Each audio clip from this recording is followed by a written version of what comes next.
This is Bvvvck in game. I've been requested to do this guide by a couple people. Figured I would do it as quickly as possible today. A lot of people out there play Reapers, me included, but don't know exactly what glyph setups to do, what rotation to do, and are wondering why the DPS is so low. So figured I would put out some information there since there's not much online. To start off though, this glyph setup is mostly aimed to maximize a Death Spiral and a Double Shear into Grim Strike into Sundering Strike combination, with utility being opening up and mid-fight comboing Cable Step into Shadow Burst, and while Shadow Burst is cooling down for mana reasons, Cable Step into Shadow Lash.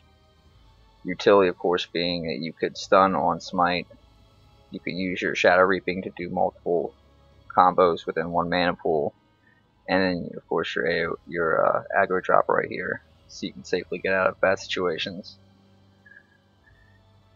This is just optional. This is just my experience talking here, but I've found this glyph setup to be maximizing DPS. But enough talking. Double Shear, first glyph. It will increase the damage of your Grim Strike. And when it says a few seconds, it means 10 seconds. So the idea is you're going to do Death Spiral with Power Link Death Spiral.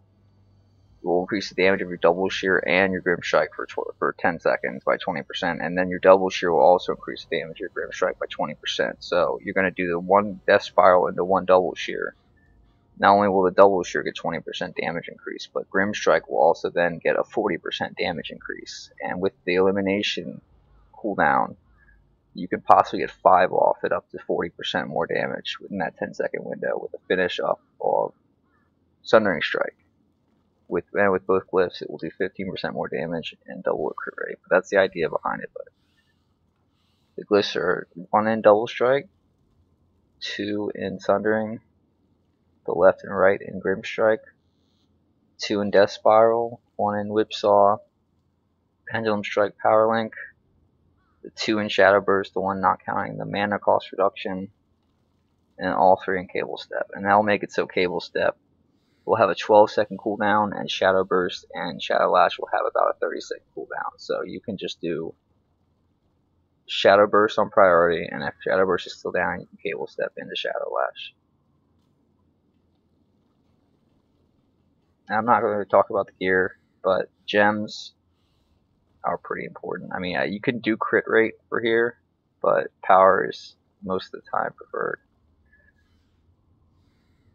I used to use an Enraged damage gem in here, but I found that monsters don't enrage as often as they used to, so I just go with crit power from behind, the Fine Savage Niviot, the crit rate, the Fine Carving, increased power when attacking from behind, so you also have a Q.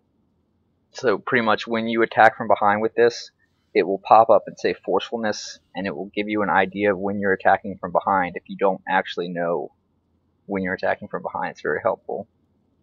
And then you can increase your crit power by, I believe it's 30. Yeah, for Forcefulness. And then for this, it's going to be even more crit damage from behind. And then for those defensives, it's just reduces damage from monsters taken by 8.1% for each one of them. That'll keep you alive a lot better. Pretty much, the rotation is going to be... Oh, let's test it out. This is a level 60 BAM. It's nothing too stressful. Your idea is you want to open up with Cable Step into a Shadow Burst.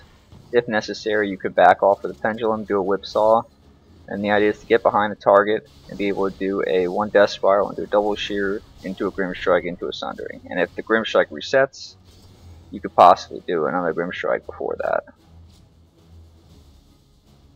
Now, other than that, it's just using utility, watching your cooldowns, and trying to maximize your DPS as much as possible.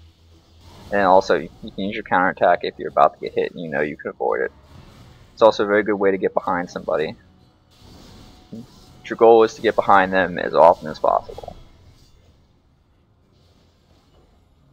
For buffs that you want to keep up, you want at all times you want to keep up Onslaught Scrolls of Cruelty, which will increase your critical damage behind or in front of a target. You want to have Nostrums of Energy, and the reason why Nostrums of Energy are important, it will affect all your abilities except Cable Step and Shadow Reversal, and it'll make it so excuse me, when you use Shadow Reaping, it's going to it's going to lower the cooldown so much on your 4-part combo that with the Nostrum energy, you can constantly spam your 4-part combo up to 5 to 6 times during the duration of Shadow Reaping, mana allowing that to happen, and that will be a serious damage spike. But those are just the mandatory. If you're in a very late game situation where you feel like you need to have an extra effort or you have to have extra stats in like in a guild run or a high-end dungeon, you want to run with Lane Bulgogi. That will further increase your survivability, your attack speed, and your crit rate. Nostrum, sorry, not Nostrum, Noctanium Infusion for increased damage on your abilities, and then a Can't Afford Potion, which will increase your damage by 12%. The standard charms would be Enduring, Infused, and then Power or Crit, depending on Power if you have a Mystic in group, or you already have a crit buff, or if you have the 250 crit that's recommended, or then Keen if you do not. But one last thing before I depart. This is what it's going to look like when you pop Shadow Reaping with a Nostrum up. It's quite devastating.